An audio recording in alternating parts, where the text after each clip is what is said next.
Good evening. I'm Haylee Ficuciello, Senior Correspondent for Englebrook Independent News.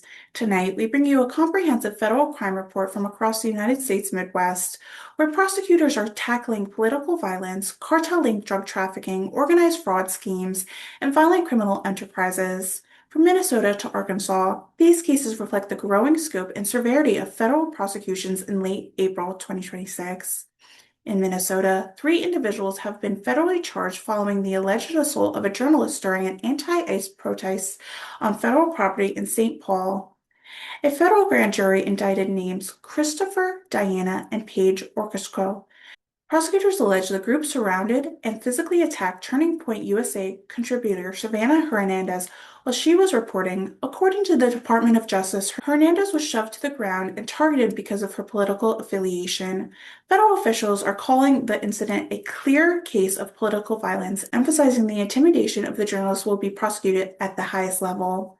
In Wisconsin, a major cartel drug trafficker has been sentenced to 22 years in federal prison. Jose Hernandez Solandogo, identified as the member of a Sinaloa cartel, was convicted for distributing 400 grams of fentanyl throughout the Milwaukee area.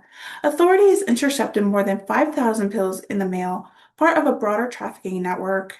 The case escalated further when prosecutors provided Hernandez attempted to obstruct justice, offering drugs and weapons in exchange for false testimony, and even solicited violence against witnesses. A federal judge described the conduct as totally unethical, underscoring the extreme danger posed by fentanyl distribution networks. Also in Wisconsin, a year-long federal investigation has concluded with 13 defendants convicted in a large-scale drug and gun trafficking conspiracy. Authorities seized over 12 kilograms of cocaine, 6 kilograms of methamphetamine, 14 firearms, and more than $47,000 in cash. The operation spanned multiple counties and involved coordinated federal and state law enforcement. An Oshkosh man, Lorenzo Wood Jr., has been sentenced to 15 years for an armed robbery at Quick Trip convenience store, where he banished a firearm and fled with cash before being identified through surveillance. In Michigan, a drug dealer has been sentenced to more than 17 years in prison after distributing fentanyl-laced cocaine that resulted in multiple deaths. Aaron Porter Cage delivered drugs to three victims in Grosse Pointe Woods, all of whom were later found dead. Toxicology reports confirmed presence of fentanyl and, in one instance, xylazine, a powerful animal tranquilizer increasingly found in illicit drug mixtures. Federal officials warn that the rise of xylazine-laced narcotics are making overdose deaths even more difficult to reverse. In Iowa, a former nonprofit program director has pled guilty to federal theft charges. Jody Spongler Tate admitted to submitting fraudulent reimbursement requests while overseeing programs funded with federal dollars, diverting money to her personal use. She now faces up to 10 years in prison while sentencing is scheduled for August. Illinois saw a surge in major federal cases this month.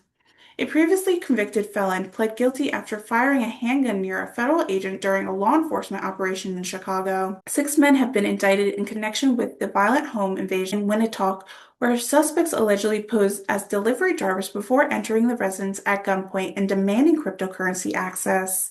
A former East St. Louis public official has been sentenced for embezzlement over $100,000 from government programs. Meanwhile, a tax prepper in St. Clair County admitted to filing hundreds of false returns, resulting in more than $600,000 in losses. In Indiana, a man has been sentenced to 15 years for distributing child sexual abuse material over a 5-year period. Authorities say the defendant used messaging platforms to distribute illegal content and will now serve extensive prison time followed by a supervised release. In Ohio, one of the largest federal fraud cases in recent history has resulted in 25 convictions.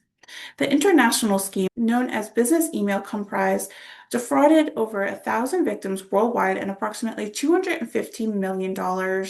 A fugitive had pled guilty after firing multiple rounds at a federal agent during a standoff at a hotel in Springfield. Another defendant admitted to sending dozens of threatening communications, including letters containing white powder and ammunition, targeting public officials across the country. In Missouri, federal prosecutors unsealed a money laundering indictment tied to fraudulent investment schemes.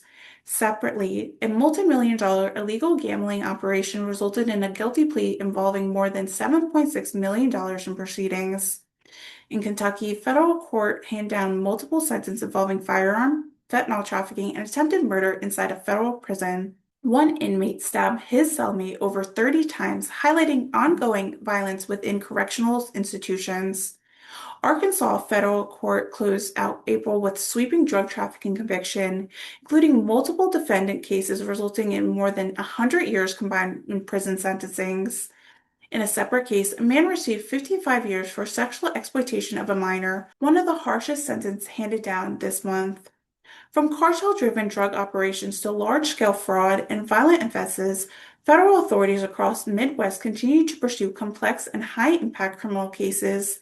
These prosecutions underscore a growing federal focus on organized crime, political violence, and ongoing fentanyl crisis impacting communities nationwide. For Englebrook Independent News, I'm Haylee Ficuciello. Stay informed, stay vigilant. Good night.